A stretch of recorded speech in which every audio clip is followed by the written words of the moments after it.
Hi class, this is week 4, assignment 3, informative speech. Um, so here we go. Would you like to know how to protect yourself against weapons of mass destruction? Well, I'm here to tell you the basics about these type of weapons. Basic information of what they are, symptoms, and protection against them. I've been in the Army for 6.5 years now, 3 of which I was an expert of weapons of mass destruction. I studied, went to school, I did preparation drills, so I know a lot about the subject. My interest grew of weapons of mass destruction when in 2004 I took a trip to Japan. I visited Hiroshima and Nagasaki, I visited the dome, and I visited the monument that they had there for the A-bomb in Hiroshima, and I also visited the museum. Anyway, let's get started. So there is 3 types of weapons of mass destruction. There's chemical, biological, and nuclear. A lot of people think that radiation is a type of weapons of mass destruction, but it is not. Radiation comes from a nuclear source. So that'll be a nuclear plant or a nuclear bomb. Types of chemical weapons. We have CN gas, CS gas, a lot of riot gas that police officers use for riots. That's a chemical weapon. The types of biological weapons that we have are mustard gas, blistered gas. These agents can be inhaled or ingested, eaten. They usually attack the respiratory system, as well as chemical weapons to attack the nervous system.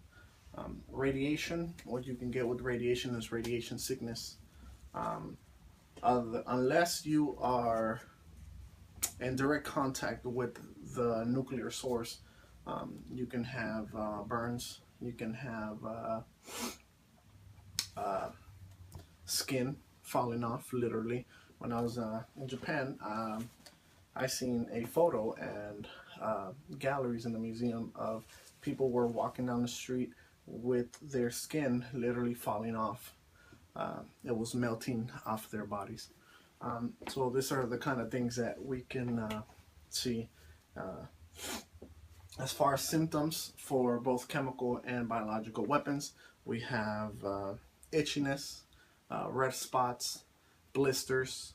We have red eyes, dilation of the eyes, things of this sort. So the aftermath of this is hospitals will be crowded, and it'll be chaos. It'll be chaos, definitely. People trying to help people trying to help their loved ones.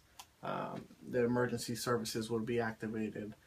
In a scenario here in the United States, we have teams that deploy, we have teams that train, and we God hope that we never have to use them, but we are ready to deploy those teams at any given time.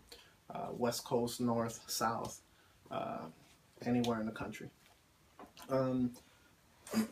So a little bit what I have here is, so for radiation, there's 3 types of radiation. We have alpha radiation, beta radiation, and gamma rays.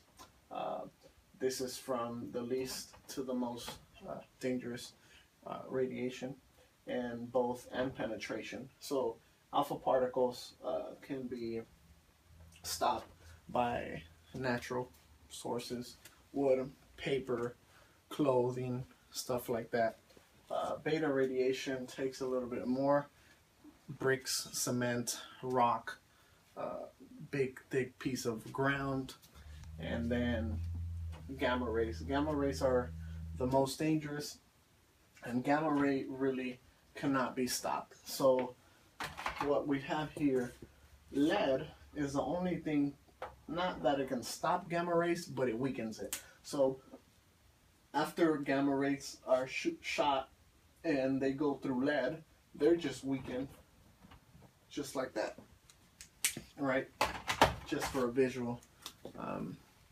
They're just weakened. So we covered types of weapons of mass destruction, the symptoms, the aftermath. We covered the type of radiation there is, and I believe weapons of mass destruction is very inhumane. We should not use this. A little bit of history about it. We know the United States used it against Japan to win World War II. We know that back in 1990s, Saddam Hussein used it against his own people. He bombed his people in Iraq with blister agents, as a matter of fact, of biological weapon. And also we have incidents like Fukushima, and nuclear plants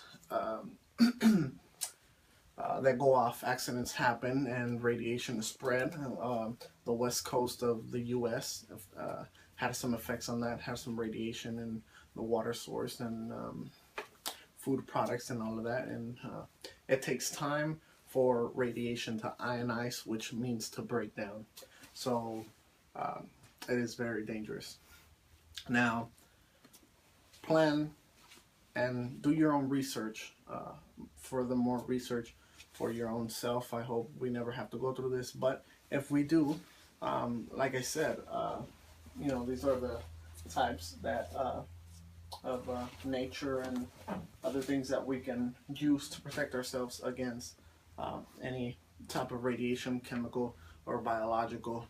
Bunkers, if you're financially stabilized, bunkers underground with lead and cement will do great. So yeah, and my big thing is that if you fail to plan, you plan to fail.